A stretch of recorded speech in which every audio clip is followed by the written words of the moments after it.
जय भीम, नमो बुद्धाय। दोस्तों, कैसे हो आप? हमें उम्मीद है आप सब अपने परिवार सहित बढ़िया होंगे, ठीक होंगे।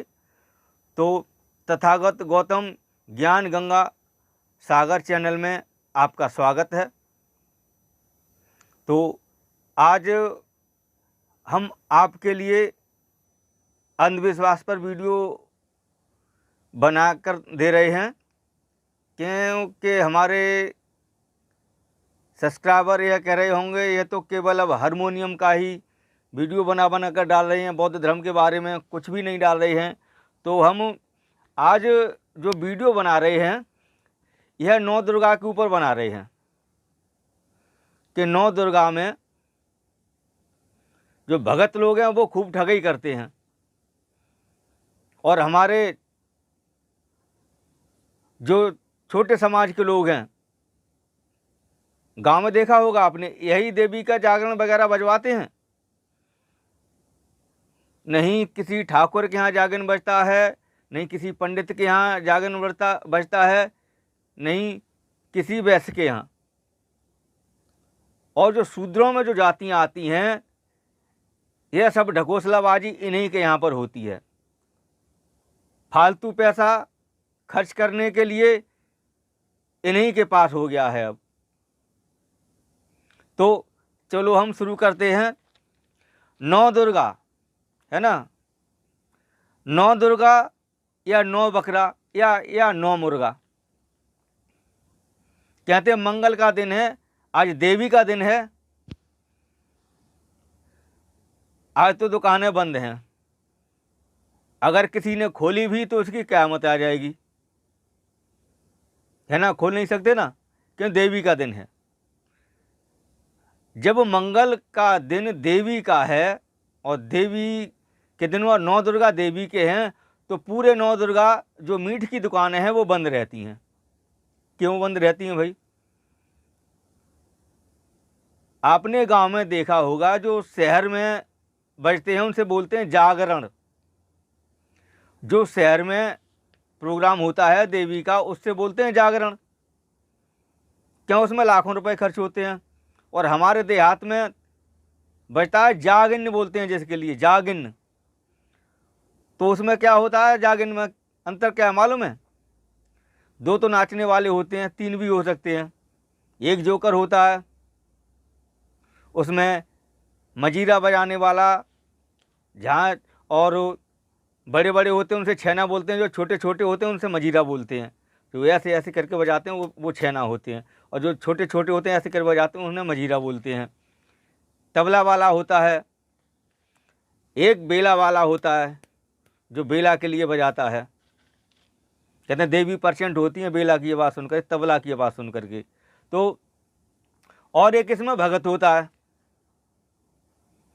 जो देवी का बहाना, देवी के कपड़े पहने होता है, जो लाल रंग के कपड़े होते हैं, उसमें डिजाइन बनी होती है सफ़ेद कलर से। तो एक कमर तक का पहने होता है वो, और उसमें एक पेटी ऐसी पड़ी होती है, एक पेटी ऐसी पड़ी होती है घंटोरों की, और कमर में भी एक पेटी पड़ी होती है, उसमें बड़े बड़े गलगला होते हैं। और हाथों में क्या होता है?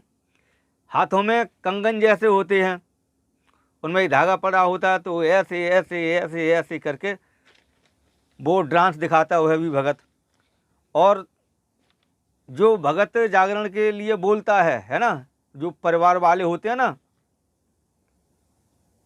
उन्हें बेवकूफ़ बना करके देवी जागरण के लिए बोलता है कि आपके घर में ये चक्कर है, वो चक्कर है, आप खादराबाद जाना पड़ेगा, नगरकोट जाना पड़ेगा, पूर्णागिर जाना पड़ेगा आपके लिए, वहाँ शेरावाली माँ के पास, वहाँ वैष्णो देवी जाना पड़ेगा आपके लिए, और आकर के आपको जागरण बजवाना पड़ेगा, तब आपके घर में से ये चक्कर निकलेगा।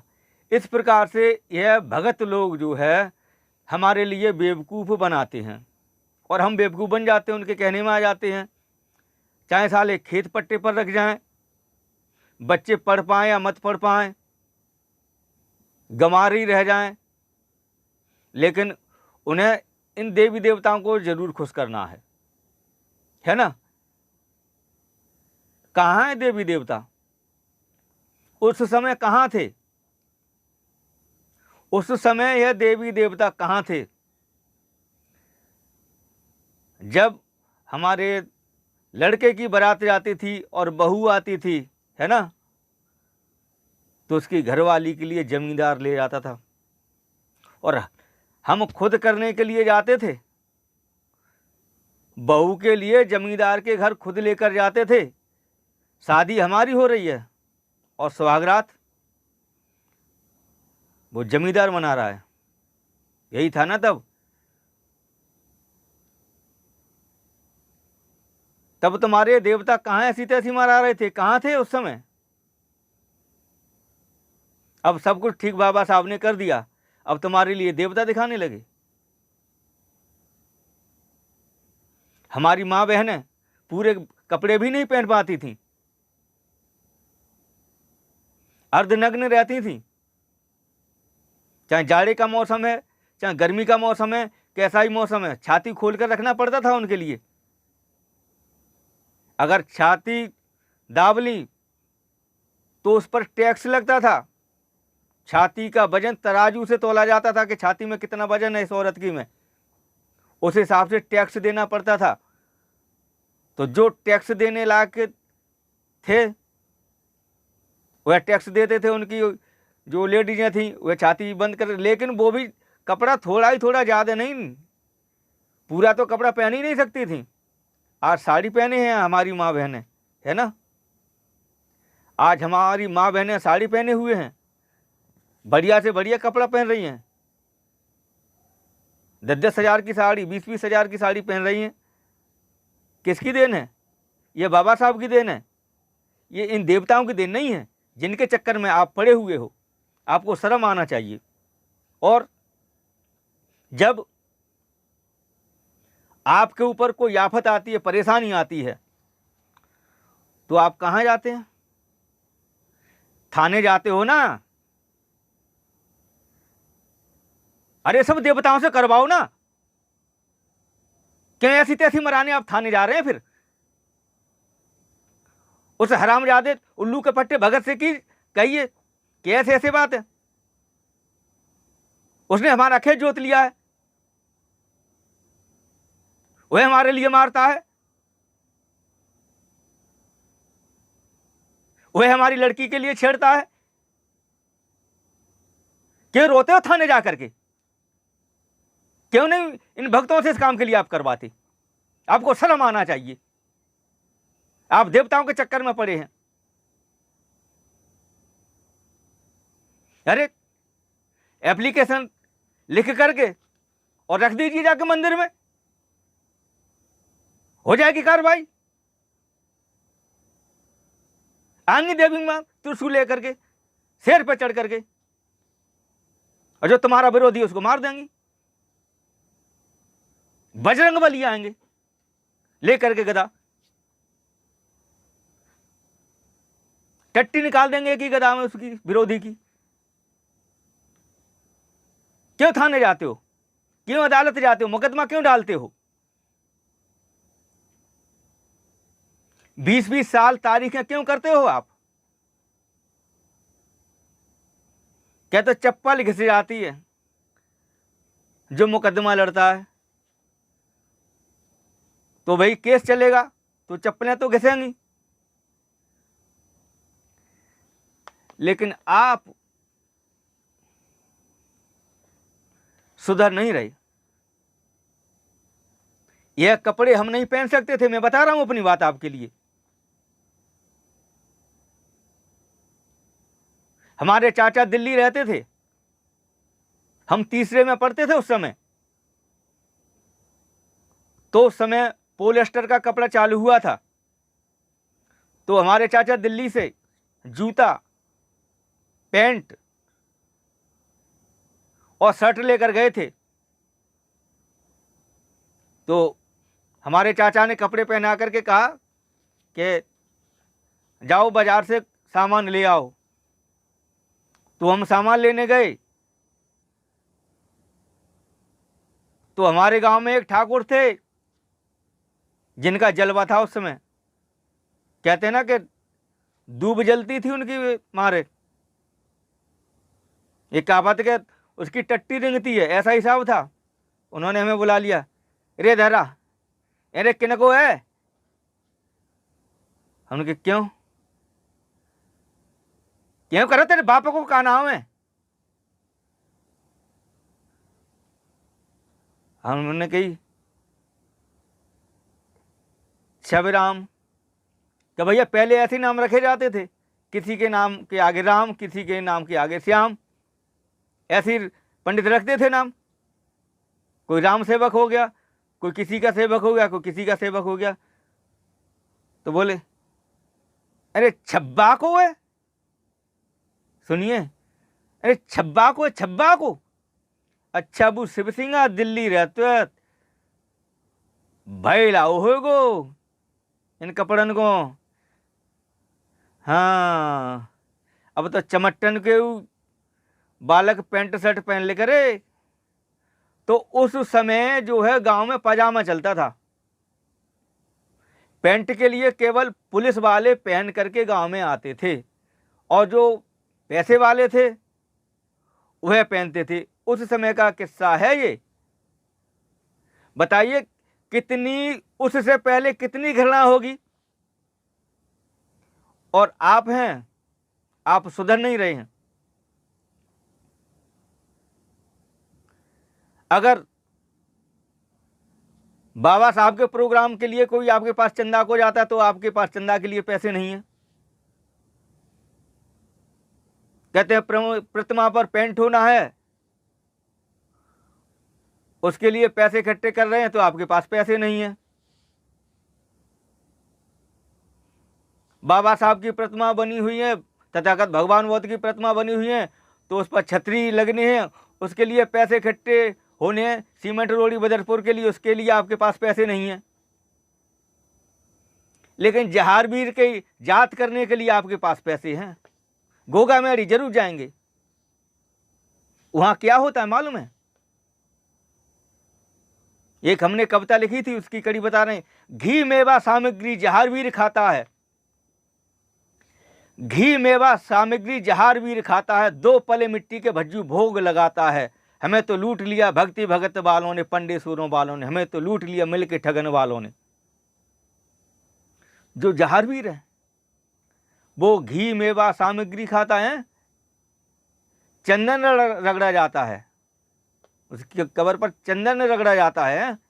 और जहारवीर क्या खाता है? 2 पले मिट्टी के, डूब के मर जाओ पेशाब करके उसमें। तुम्हारा भज्जू चमार है वो मिट्टी खाता है। आखिर जहारवीर ने क्या किया है हमारे लिए, आप बताइए। गांव में है हमारे पंकज चौहान, जिनसे हमने एक दिन सवाल किया कि पंकज हमने आपके घर देखा है, सभी के फोटो लगे हुए हैं, लेकिन जहारवीर तो आपके बरादरी के हैं,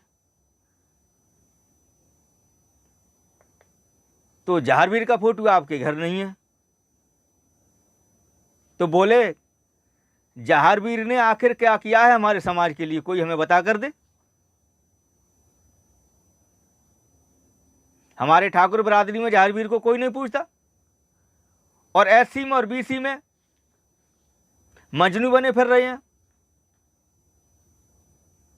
तो जो मैंने अभी एक वो सुनाई थी आपके लिए कड़ी, उसकी एक कड़ी और बता रहा हूं मैं। क्या होता है? ब्याज पर रख खेत तब बागड़ को धाया है, और चूतड़ों के पीछे डोरू। ब्याज पर रख खेत तब बागड़ को धाया है, और चूतड़ों के पीछे जोगी ने डमरू बजाया है। पीले कपड़े पहना दिया, आगे जा रहे हैं, पीछे ढुम ढुम ढुम ढुम ढुम ढुम ढुम ढुम ढुम ढुम ढुम ढुम।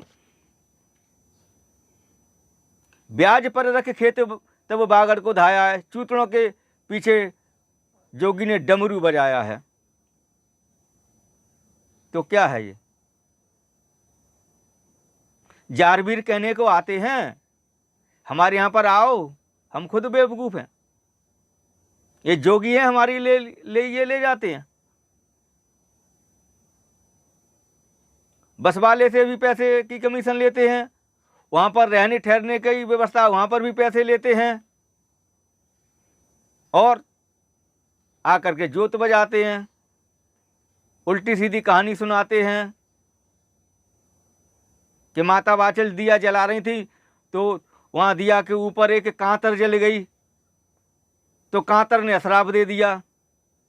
यह उल्लू के पट्टे सुन रहे थे वहाँ पर कि कांतर ने श्राप दिया है, इनके बच्चा नहीं होंगे।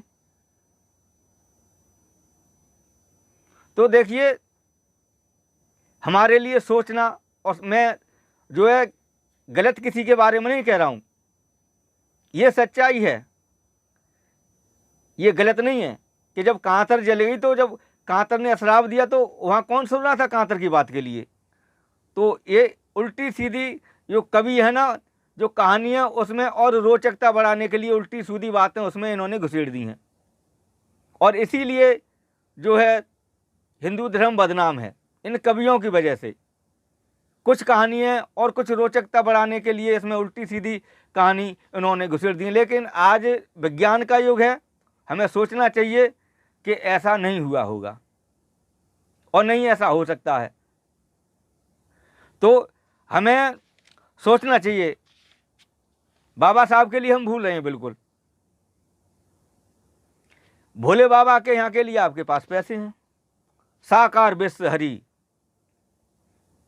साकार मतलब साकार में भगवान, साकार में विश्व के हरि। ये जिला कासगंज में गांव पड़ता है इनका, तहसील पटियाली के पास। लोगों के लिए बेवकूफ़ बनाते हैं, खुद भगवान घोषित कर रखा है, अपनी घरवाली के मुसटिया पैदा नहीं कर पाए और लोग जाते हैं भोले बाबा हमारे लिए बच्चा दियो। कितने शर्म की बात है। अरे दिल्ली आइए, टेस्ट करवाइए, बड़े बड़े हॉस्पिटल हैं, किसमें कमी है डॉक्टर बताएंगे, उसका इलाज होगा। देखें बच्चा होता है नहीं होता है। क्या भोले बाबा के पास बच्चा रखा है? क्या देवी के पास बच्चा रखा है? क्या जारवीर के पास बच्चा रखा है? क्या उन उल्लू के पट्टों भक्तों के पास बच्चा रखा है? आप क्यों नहीं सुधर रहे? आज जो भी कुछ हैं हम बाबा साहब की बदौलत हैं। शिक्षा के द्वार किसने खोले? सबसे पहला स्कूल ज्योतिबा फुले ने खोला हमारे लिए पढ़ने के लिए। शादी की घरवाली के लिए पढ़ाया।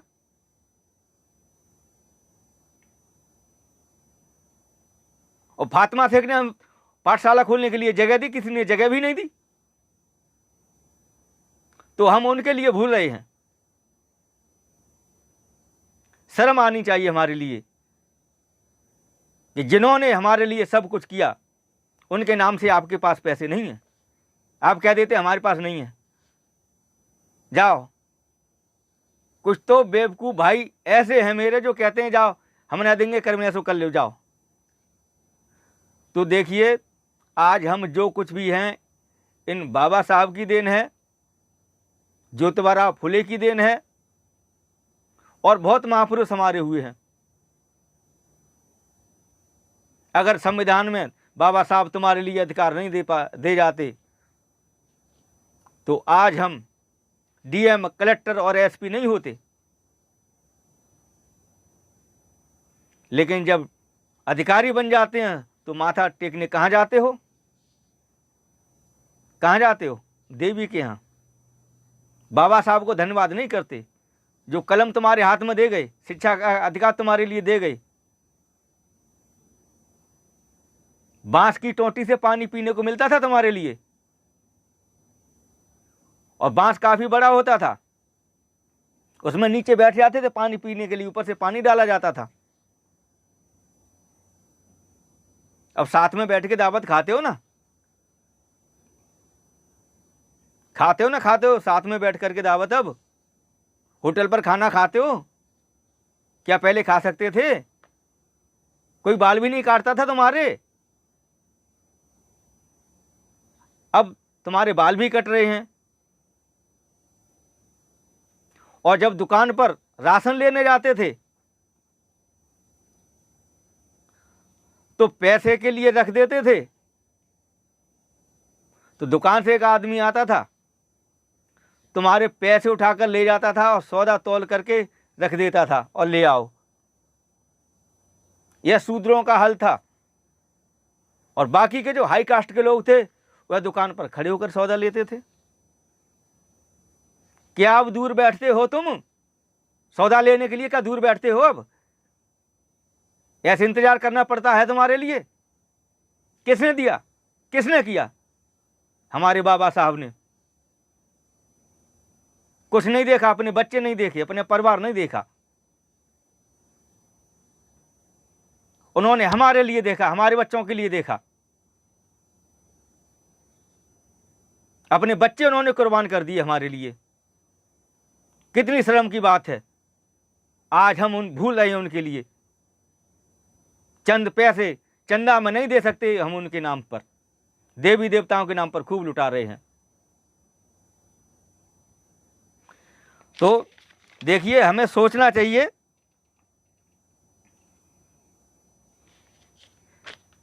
कि सब कुछ किया है हमारे बाबा साहब ने किया है। हमारी माँ बहनें उनके यहाँ रहती थीं। शारीरिक शोषण, मानसिक शोषण सब होता था उनका।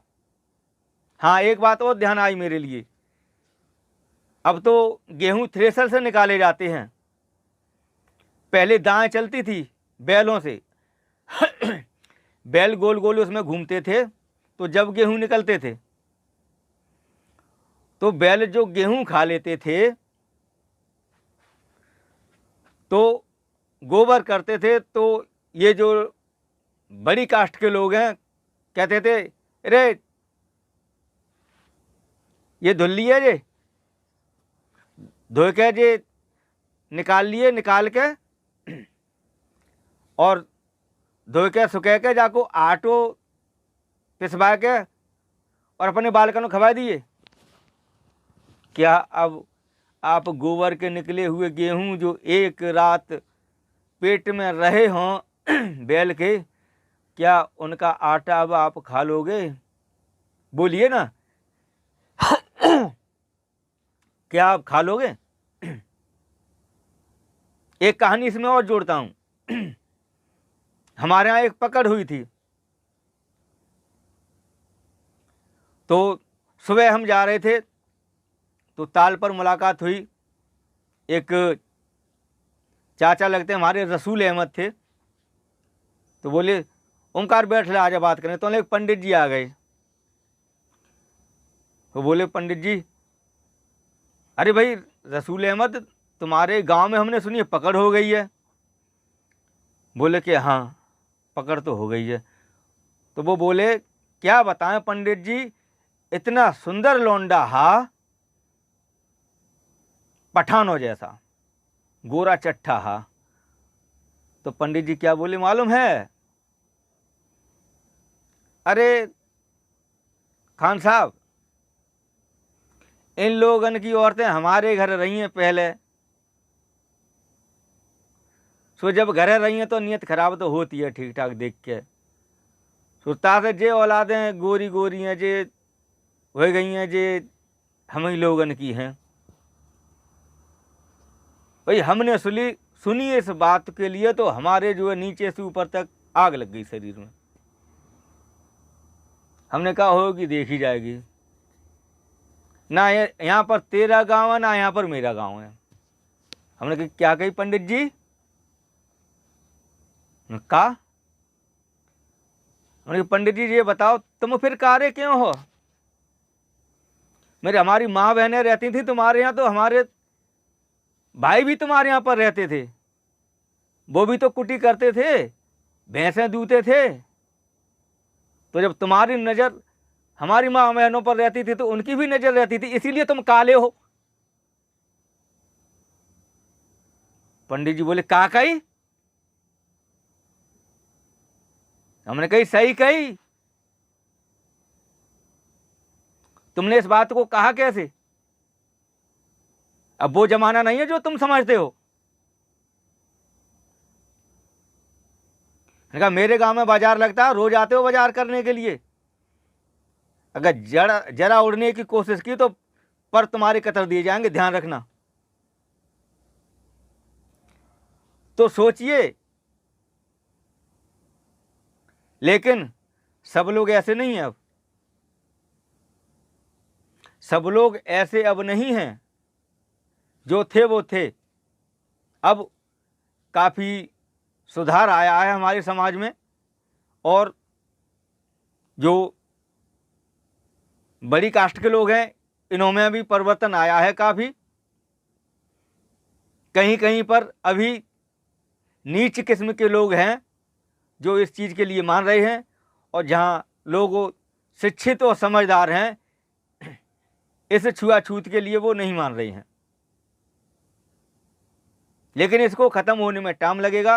तो मेरा प्रयास यही है कि हम बाबा साहब के लिए मानें, उनके बताए हुए रास्ते पर चलें, अपने बच्चों के लिए पढ़ाएं ज़रूर, कि जब तक हम शिक्षित नहीं बनेंगे तब तक हम आगे नहीं बढ़ेंगे। इन ढकोसलों के चक्कर में ही हम पड़े रहेंगे। और भगत कौन है?